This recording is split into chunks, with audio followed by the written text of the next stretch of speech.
So, what's still the end, as akong i-explain, nganong importante ng tulo ka butang nga angay itong masabtam para ta makastart sa ato ang LP Farm, right? So, sa ato mga previous episode, I'm very sorry last week, wala ta ka-stream since nagpaibot ko sa ahong nipon and karon kaloy sa Ginoo okay na naka-start na go exercise, nag-push up na ko.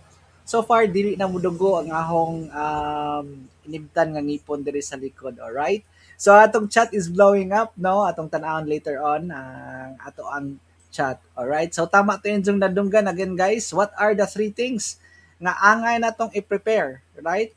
So what are the three things nga atong i-prepare? So atong i-prepare is ang ato ang sunlight. Dapat di ba mag physical farming to, ang natay juta dapat i-consider gud nimo ang light.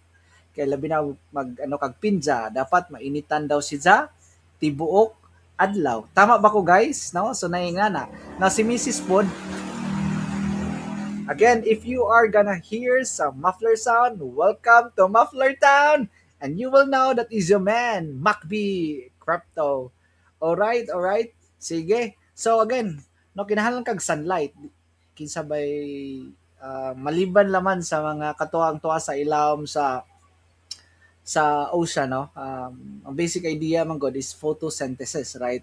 So the basic idea before was why mabuhi o why sunlight, right? But sadly, that science or that understanding is bago na. Actually na ay mga under the sa ocean kumbaga, deep under the ocean nga bisag walay sunlight but still mabuhi sila pero ang ilahang init na ilang gikuha is from the volcanic, right? At syempre, hindi mo ka pwede maghimo og mga farm like the physical farm, no, na yung mga uso karon ang vegetable, should I say backyard farming, right? So vegetable farming like sa amo diri ang lettuce ingon ni Mrs.